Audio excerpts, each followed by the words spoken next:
Well, let's look at the greeting section of the vocabulary guide.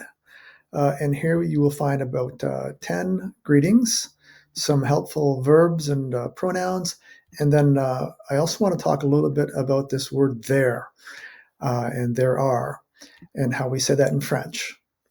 In terms of the table, fairly simple, only about 10 expressions or so, but they are essential for you to master. So make sure you get the pronunciation right here Bonjour. and understand the way you say my name is, Je m'appelle. right? Je m'appelle. So there's the I, there's this little pronoun, and then the form of the verb, right? So make sure you get that right.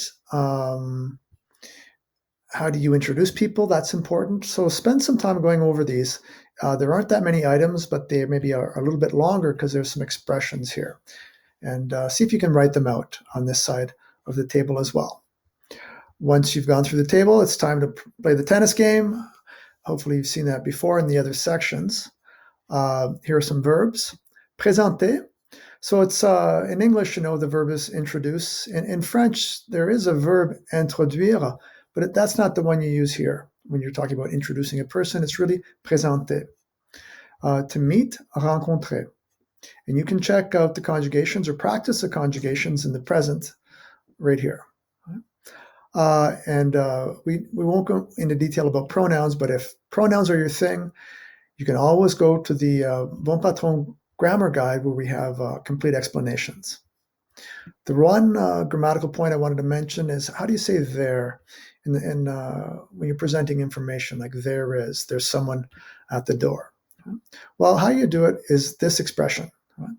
Il y a. Il y a simply is how in French we say there is. Right? So there are 3 parts to it, and it's a fixed expression. So make sure you are familiar with it. Right? And you'll often find this pronoun written Y, but pronounced E, referring to locations. Right? So that's really the way to say there as well. Whereas this is there is. You have some exercises down here. And of course, you have the translation. And the translations are important because this is the way for you to test your grammatical knowledge as well, because grammar is about putting those words you learned together. And make sure you go over to BonPatron, the grammar guide, grammar checker, and see if you can produce grammatically correct sentences.